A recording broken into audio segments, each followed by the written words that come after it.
This has been a strange day. I don't think that's putting it too strongly. I might even say it's been an extraordinary day.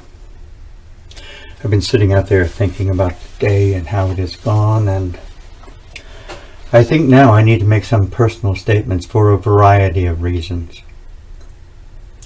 My day began when Tilly said to me,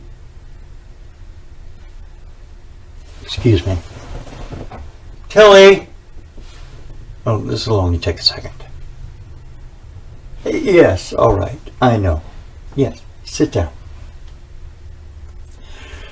This is Miss Matilda Binks, who's been a member of our family for many years and who today has been making a great deal of trouble. That's right, Tilly. Sit down. This afternoon when I came through that door, Tilly said to me, "Will, all hell done broke loose now." And when I asked her quite naturally to what you referred, she said, "You'll see." And I did. After playing several minutes of guessing games, for which I have never been very good, my daughter informed me that she intended to get married, and that her intended, a young man I had never met, happened to be a Negro. Now, I think I responded to this news about as well as any father would respond to it, unless, of course, his daughter happened to be a Negro, too. In a word, I was flabbergasted. And while I was still being flabbergasted, my daughter, a very strong-willed woman, much like her mother, informed us that the marriage was on, and that it didn't matter what I or her mother thought. Then the next bit of startling news came when you walked in and said that if we, her father and mother, didn't approve of the marriage, there would be no marriage. You know, this is probably the last time I'm ever going to be able to tell you to do anything. So I'm telling you, shut up. Now it occurred to me we only had one single day to make up our mind as to how we felt about this situation. So what happened? Well, my wife, in typical fashion, attempted to ignore every practical aspect of the situation, became enveloped in a romantic haze, which in my opinion made her completely inaccessible to any amount of logic. And I haven't as of yet mentioned the name of the good Reverend who forced himself into this situation, insulted my intelligence by mouthing platitudes, and ended when he came up to my room just now and challenged me to a wrestling match. What time's your flight? Right. Now there's Mr. Prentice, a most reasonable man, who says he has no intention of insulting me, but wants to know if I'm some kind of nut. And finally, there's Mrs. Prentice, who says that I, like her husband, am a burnt-out old shell of a man who doesn't even remember what it's like for a man to love a woman the way her son loves my daughter.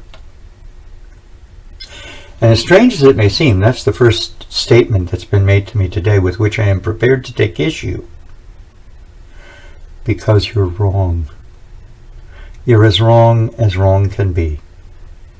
I will admit I hadn't thought about it. I hadn't even considered the possibility.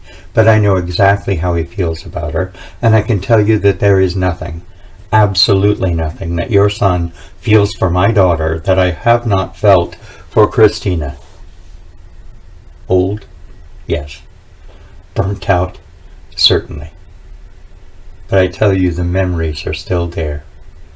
Clear, intact, indestructible. And they'll still be there if I live to be 110. I think your big mistake, John, was placing so much importance on what I and her mother think. Because in the final analysis, it doesn't mean a damn what we think. Only what you think, and what you feel, and how much you feel for each other. And if it's half what we've had, that's everything.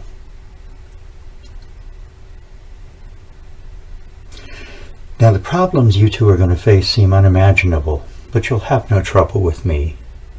And I think, given enough time and working together with Christina and your mother and me, you won't have any problem with your father either, John. But I'm sure you must know what you're up against. There'll be 100 million people right here in this country who will be shocked and shamed and appalled at the two of you. And you'll just have to ride that out, maybe every day for the rest of your lives. You can ignore their prejudices and their ignorance and their hateful fears. But in the long run, you'll just have to cling tight to each other and say, screw them all. There are 100 reasons against you getting married, so many they don't even need to be said. But you're two wonderful people who happen to fall in love and who happen to have a pigmentation problem. And I think now, no matter what some bastard may say to object, there'd be only one thing that would be worse. If, after knowing who you are, what you feel about each other, if you didn't marry.